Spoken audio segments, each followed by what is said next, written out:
The U.S. team is out of the 2010 World Cup, and it's time to ponder the future. But before anything moves forward and where the national team goes, it helps to examine recent history. The most glaring statistic for the U.S. men is this: no American forwards scored a goal in this tournament. They were all scored by midfielders. So we've gone 2 World Cups without a forward scoring a goal. That's not a good thing. And Sunil Gulati, the president of the U.S. Soccer Federation, took notice too. And that's not blaming the guys who've been playing forward for us, it's just a statement of fact.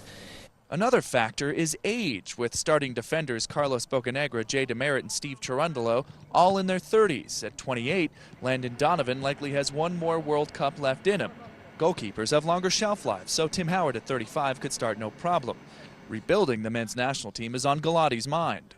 However we evaluate a coach in a short-term situation like the World Cup, the broader issue is, we've got to get better development, better players at the other end of it.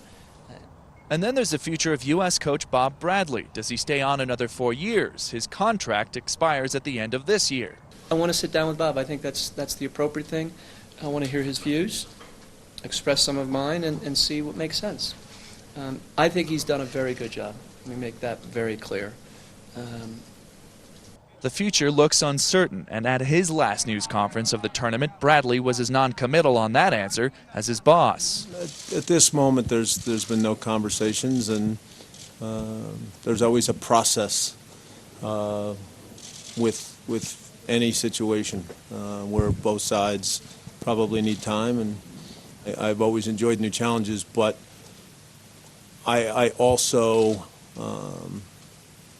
from day one have said and consider it a tremendous honor to coach the national team.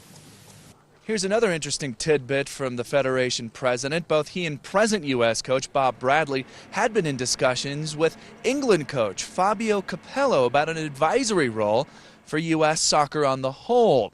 At the time, Sunil Gulati says Capello was looking for a lower pressure environment in which to work in. It didn't work out that way, though. With England out early in the World Cup, Capello's job may also be on the line. John Mone, The Associated Press, Johannesburg.